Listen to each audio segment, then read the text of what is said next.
La parole est localisée aujourd'hui au psaume 34.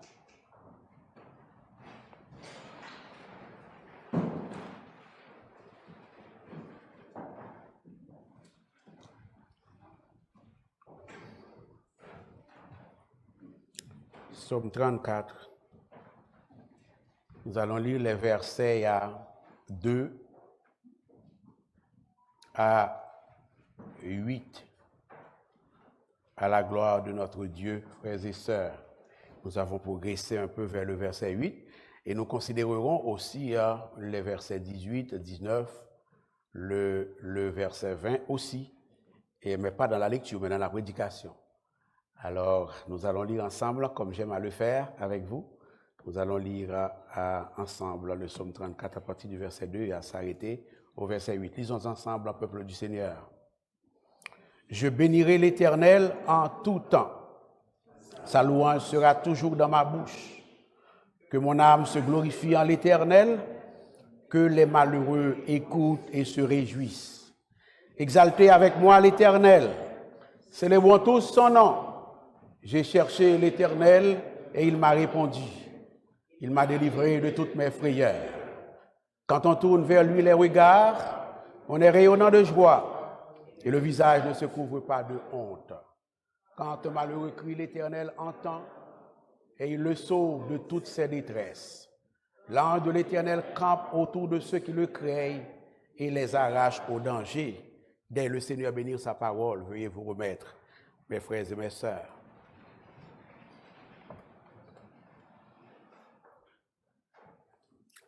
Vous l'aurez compris, le Seigneur n'a pas fini de vous entretenir au sujet du psaume 34.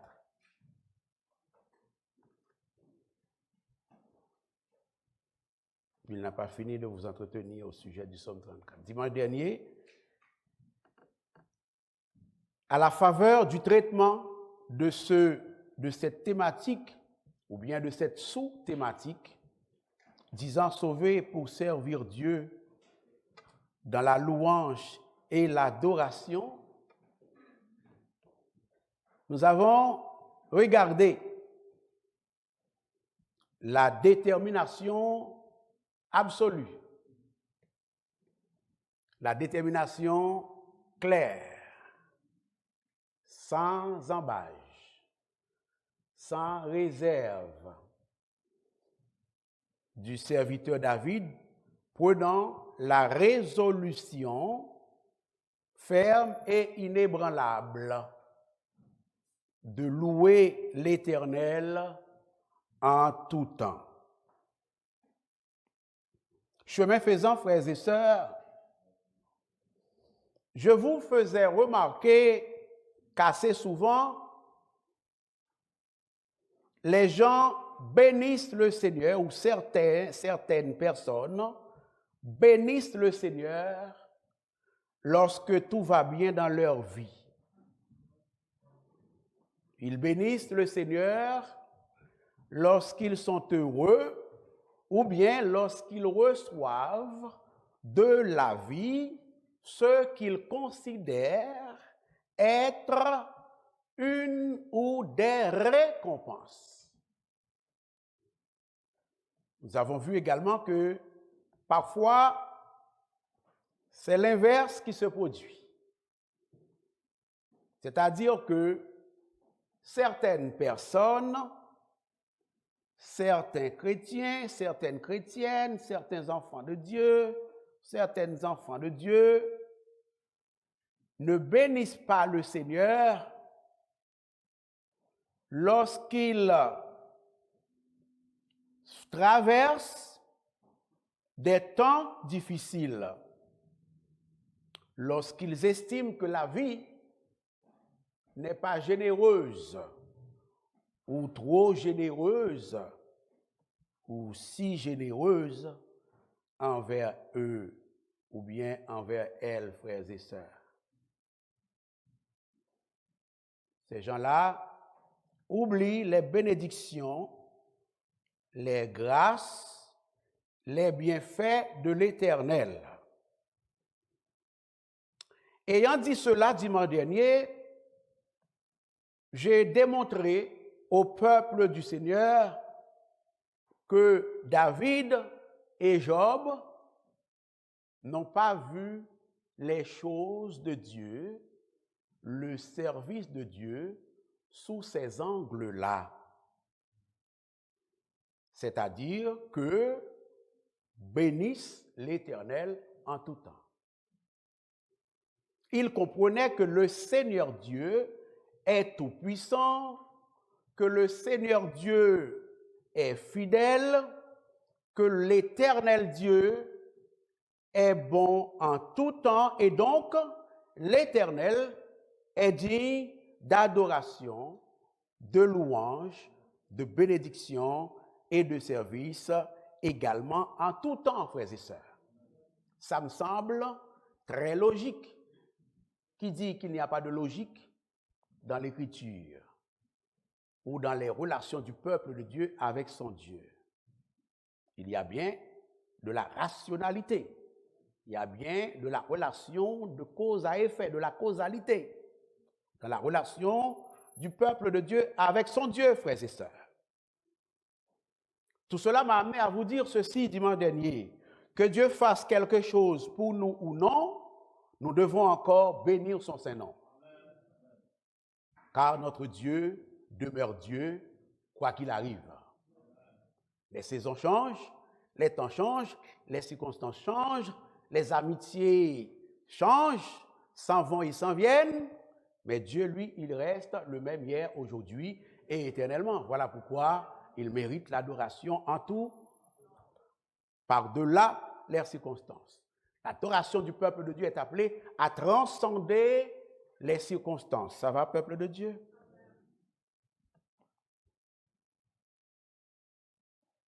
David loue l'Éternel.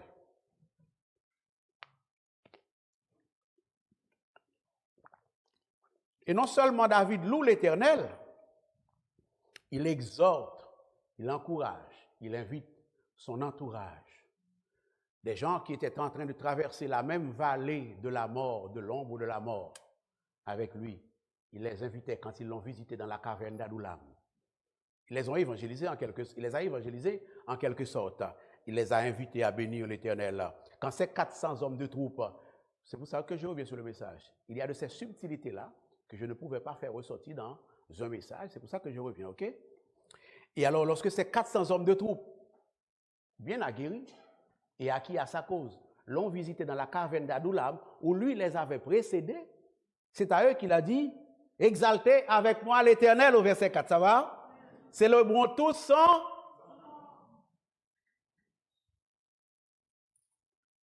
Donc tout ça nous montre la disposition de David à louer l'Éternel, frères et sœurs. Et plus tard, je vous avais expliqué que lorsque les jours d'errance, lorsque les jours d'itinérance de David étaient terminés,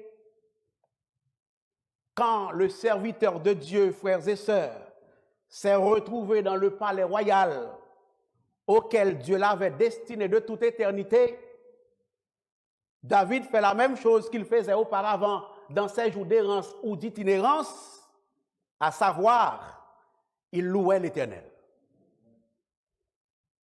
Il n'y a pas eu de changement dans la relation, dans la communion de David avec son Dieu, frères et sœurs. David loue l'Éternel. Il danse et saute de joie devant l'Éternel alors qu'il est dans le palais. Dans la caverne d'Adoulam, il louait l'Éternel. Alors, au palais, David ne voit pas de raison d'arrêter de louer l'Éternel, frères et sœurs. Il y a des gens qui louent Dieu dans la caverne, mais arrivés au palais, ils oublient Dieu.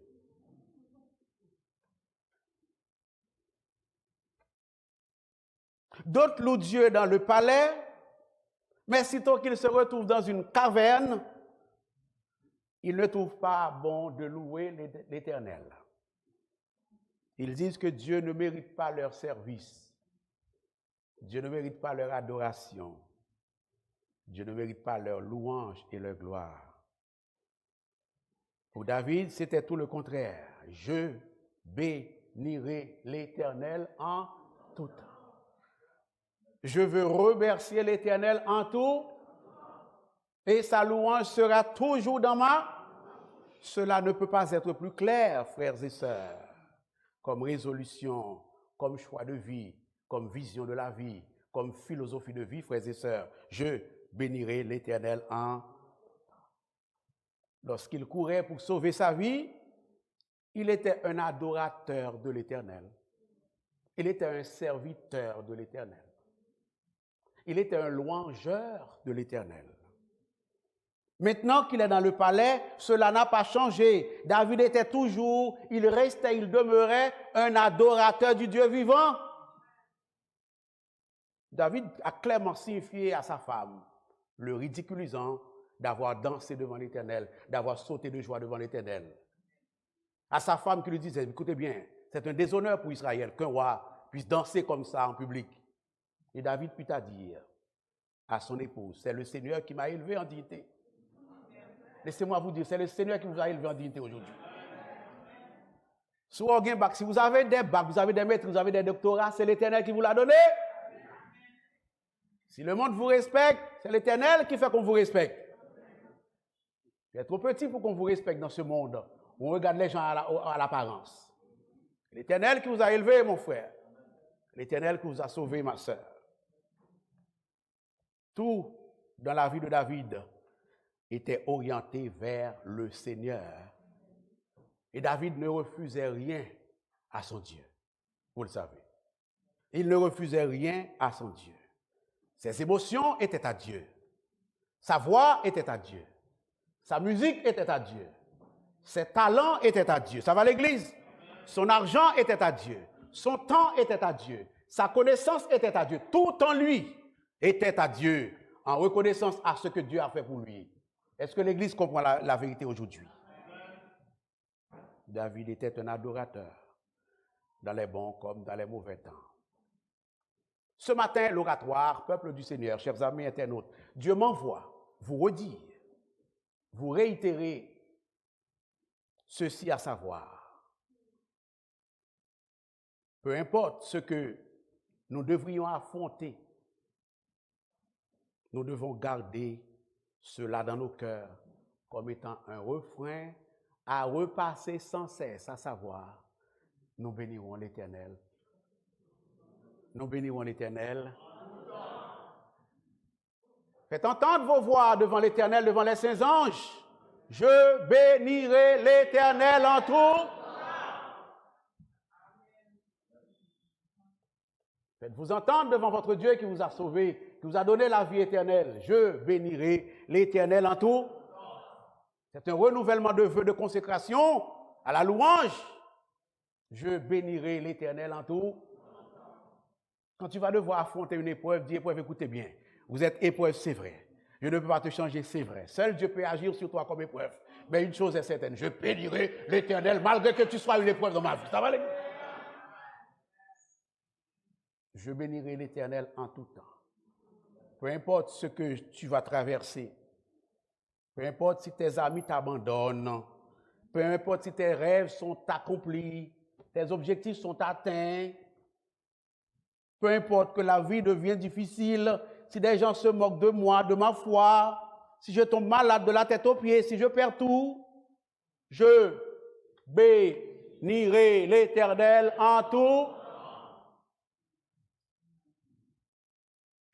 En tout temps suppose plus tard, quelle que soit l'occasion qui se présentera, quelles que soient les adversités qui se présenteront à l'intérieur de plus tard. C'est-à-dire dans le chronos, et lorsque le kairos se fera dans le chronos, je bénirai l'Éternel. Le mois prochain, je bénirai l'Éternel. Je ne sais pas qu'est-ce qui va arriver. Je ne sais pas ce qui m'attend le mois prochain, mais je sais une chose, à savoir que je bénirai l'Éternel.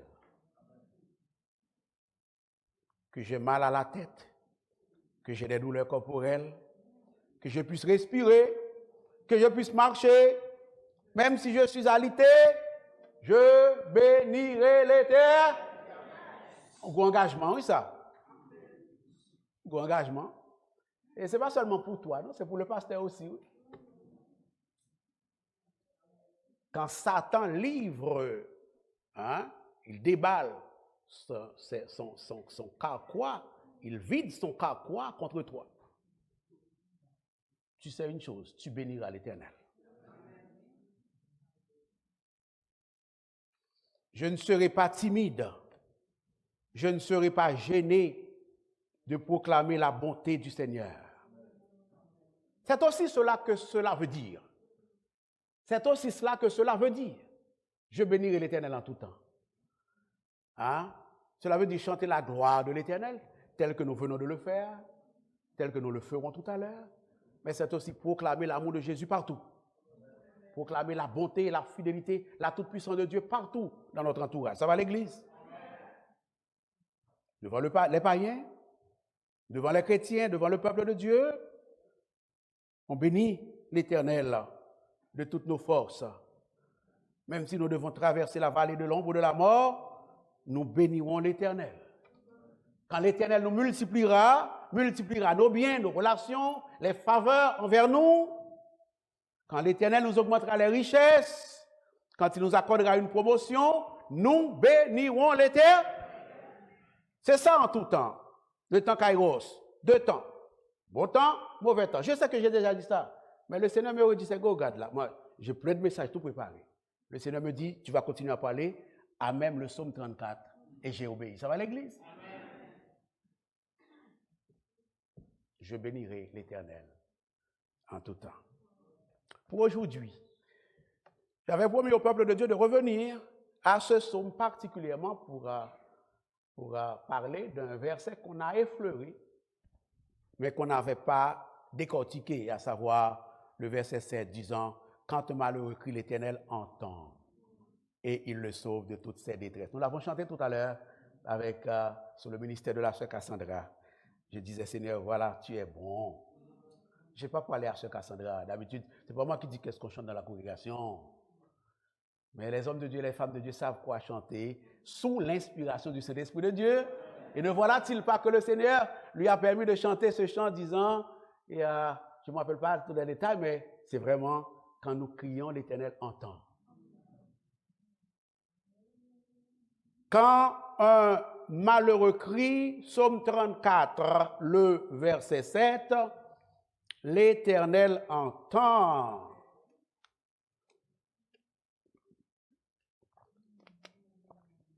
Et il le sauve de toutes ses détresses. Et le verset 8, de rajouter, l'ange de l'Éternel campe autour de ceux qui le craignent et les arrache au danger. Verset 16, je vous avais promis d'extrapoler par rapport à la portion lue. J'extrapole maintenant, verset 16. Les yeux de l'Éternel sont sur les justes et ses oreilles sont attentives à leurs cris. Quand les justes crient, mais qu'est-ce qui n'est pas clair au verset 7, qui oblige le Saint-Esprit de Dieu à continuer de mentionner la même vérité au verset 16, au verset 17. Réveille la personne à côté de vous. Dis-lui qu'il y a des pailles d'or qui sont en train d'être distribuées maintenant. Réveille ton ami, réveille ta voisine, réveille ton époux, ton épouse, s'il te plaît. Allez-y, réveillez pour nous, réveillez pour nous. L'ennemi ne veut pas que nous entendions ces paroles-là. Je sais qu'il y a des médicaments qui doivent être pris. C'est vrai que parfois qui suscitent le sommeil. Mais de grâce, rendez service à la personne autour de vous. Rendez service, s'il vous plaît. Les yeux de l'Éternel sont sur les justes et ses oreilles sont attentives à leurs cris, mon frère. Les oreilles de l'Éternel sont attentives à vos cris, ma sœur. Ne vous laissez pas leurrer par l'adversaire. Dieu vous entend. Même s'il ne vous donne pas ce que vous demandez, il vous entend. Même s'il n'accomplit pas ton projet, il vous entend. Le Saint-Esprit de Dieu fait exprès de le répéter 3 fois en 4 versets maximum. Verset 18, quand les justes crient, l'Éternel entend et il les délivre de toute leur détresse. Quand c'est répétitif, c'est très important pour Dieu. Même si Dieu disait une parole, c'est arrivé dans l'Écriture, une fois c'est important. Mais quand vous le voyez répéter la même parole, c'est très important. Verset 19, l'Éternel est près de ceux qui ont le cœur brisé et il sauve ceux qui ont l'esprit dans la batte. Le malheur atteint souvent le juste, mais l'Éternel l'en délivre tout.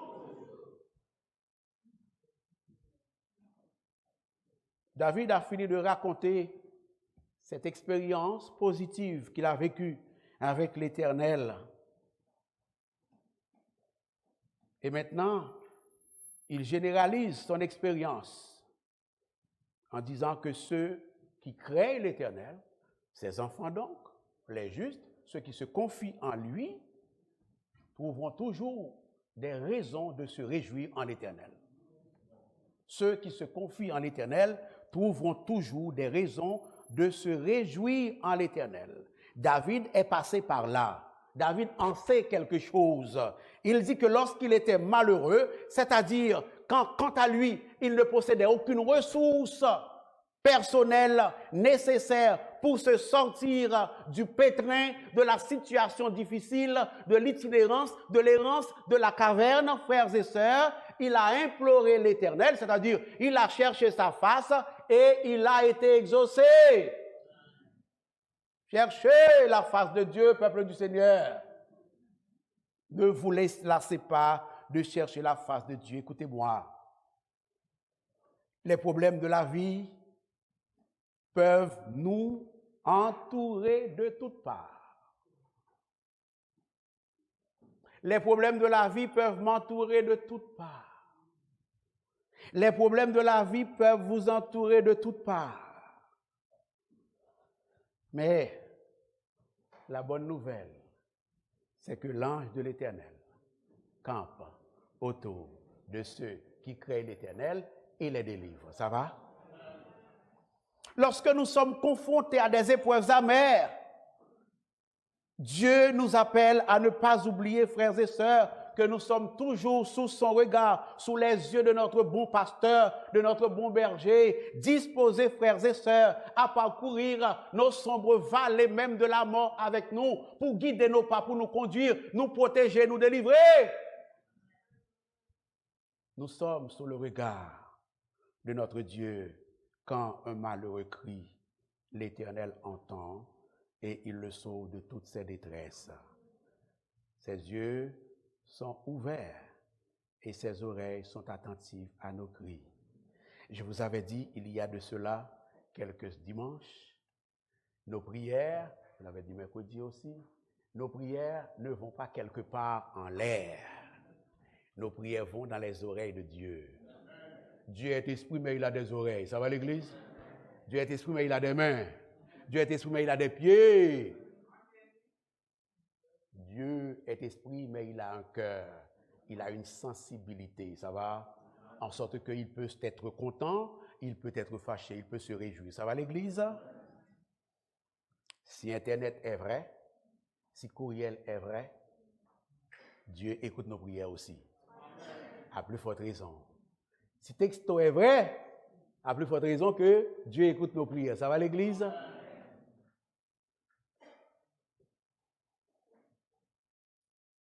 Nous sommes des enfants de Dieu, nous sommes des justes. Lorsque nous sommes dans la détresse, nous pouvons crier au Seigneur et le Seigneur nous répondra et il nous délivrera, frères et sœurs.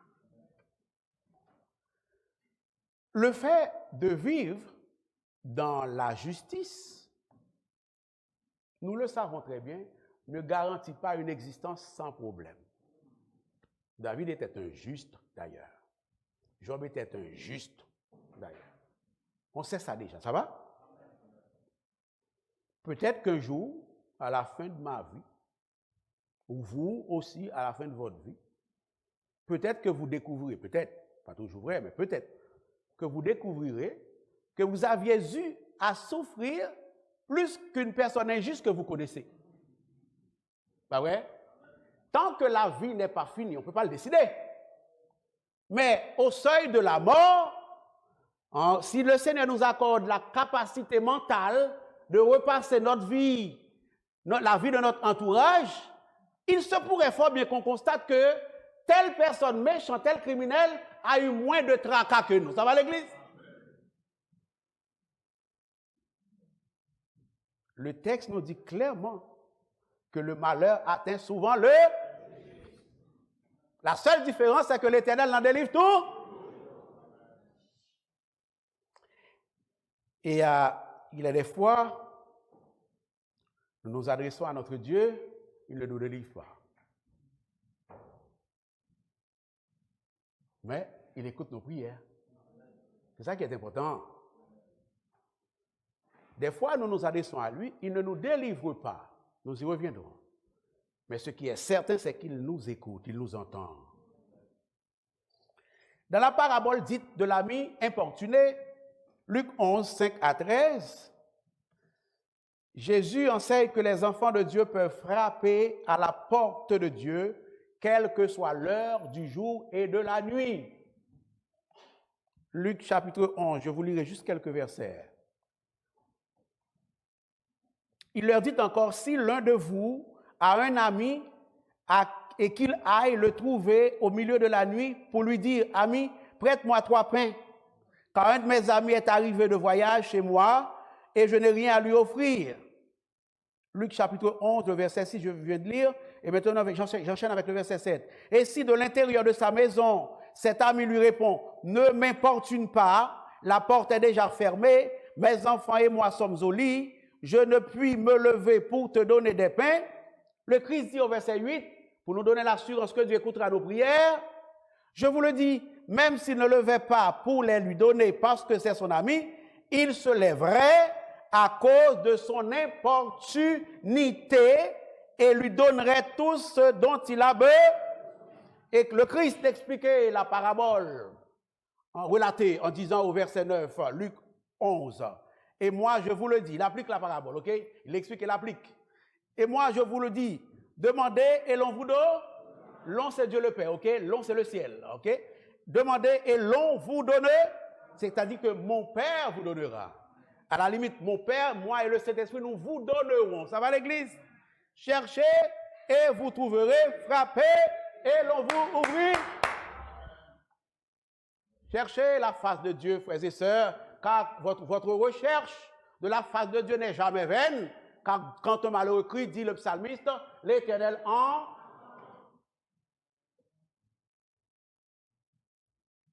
Ce fut le cas pour David.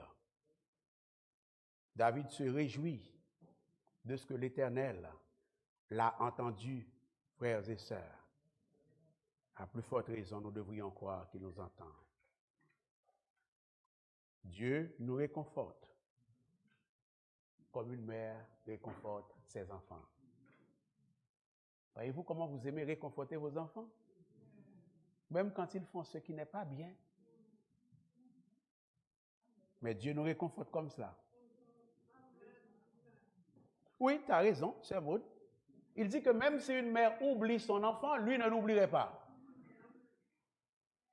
Dieu n'est pas quelqu'un qui est éloigné, qui ne sait pas qu'est-ce qui se passe, qui ne voit pas. Il voit nos pas, il voit les pas des méchants. Dieu est auprès de nous, frères et sœurs, il est omniscient. Dieu peut comprendre nos situations, Dieu peut comprendre ce que nous traversons. Réjouissons-nous car Dieu nous écoute.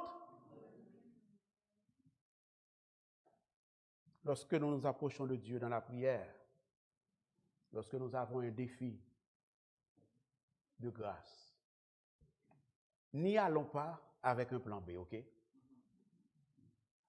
N'y allons pas avec de plan B. Qu'est-ce que je veux te dire? Je veux te dire que Dieu écoute nos prières, qu'il nous réconforte, qu'il nous entend.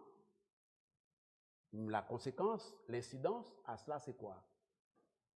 Faisons confiance à Dieu. Lorsque nous nous approchons de Dieu, ne nous y approchons pas avec un plan B en main. Ça va? T'en prie, s'il te plaît. Je sais que vous êtes des gens fervents, qui aiment le Seigneur déjà, je le sais. Continuez à faire comme vous le faites déjà. Ne dites pas, je m'en vais demander ça au Seigneur. S'il ne me donne pas, moi je vais me débrouiller et faire ça à côté. Oui? Allez auprès de Dieu avec l'assurance qu'il te donnera ce que tu lui demanderas. Et s'il ne te le donne pas, il a un meilleur plan pour toi. Est-ce que l'église est là? Fini les plans B. Ça va l'église? Fini le plan B. Sinon, Dieu risque de s'abstenir d'intervenir dans ta situation. Dieu risque de se garder en retrait par rapport à toi et à ta situation. Pas de plan B. Dieu va se croiser les bras, s'asseoir sur ton trône, il se croise les bras, il dit, ok, parfait, Sergo, tu as un plan B? Ok, applique ton plan B. Et le plan B ne fonctionne pas, il ne fonctionnera jamais. Ok, Sergo, maintenant, tu as un plan C? Applique ton plan C. Ça ne fonctionne pas l'oratoire. Dieu dit, as-tu un plan D? Oui, Seigneur. Allez-y, applique ton plan D. Jusqu'au plan Z, s'il le faut. Et rien ne marche. Jusqu'à temps que Sergo revienne à son Seigneur, s'agenouille et dit, Seigneur, tous mes plans ont échoué. Alors je m'en remets à ta bonté. Je m'en remets à ta grâce. Je m'en remets à ta puissance, à ta fidélité pour m'ouvrir le chemin. Et c'est alors, et alors seulement, que le chemin s'ouvrira devant toi. Ça va l'église? Pas de plan B. Parce que quand un malheureux crie, l'Éternel entend. Et il les délivre. La Bible a des distinctions, la Bible n'a pas de contradiction. Parfois, il ne me délivre pas. Quand il ne me délivre pas, cela ne sous-entend pas qu'il ne m'a pas répondu. Il m'a peut-être dit, ce n'est pas maintenant. Ça va l'église? Tu n'es pas encore prêt pour cette bénédiction-là, c'est go. Ton entourage, peut-être que toi tu es prêt, mais ton entourage n'est pas encore prêt pour cette bénédiction-là.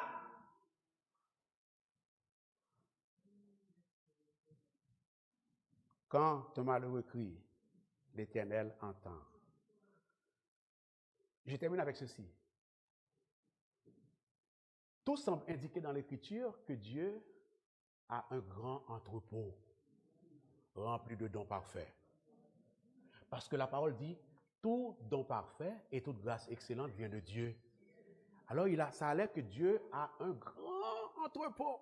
L'autre jour, j'écoutais les nouvelles avec ma femme et on nous rapportait, ça va être quoi? Un des plus grands entrepôts, tout près de la zone frontalière qui va exister au Québec. C'est grand, c'est géant, c'est beau. Puis les choses sont rangées comme ça, par-ci, par-là. Mais je comprends que Dieu a un grand entrepôt. Et cet entrepôt-là, c'est un entrepôt de grâce, de salut, de bénédiction. Si tu as besoin d'argent, Dieu en a. Si tu as besoin de paix, Dieu en a. Si tu as besoin d'un amoureux, Dieu en a. Si tu as besoin d'une amoureuse, Dieu en a. Si tu as besoin d'un argent, de mariage, Dieu en a. Ça va à l'église? Si tu as besoin de cœur de pardon, Dieu en a. Dieu a un entrepôt. Et cet entrepôt, c'est pour moi et pour toi. Persévérons jusqu'à la fin. Ce que tu as en main, tiens-le ferme jusqu'à ce que le Christ revienne. Je bénirai l'Éternel en tout. Nous bénirons l'Éternel en tout. Sa louange sera toujours dans ma. N'a fait honneur à l'Éternel en tout. Qu'il en soit ainsi pour vous, l'Église.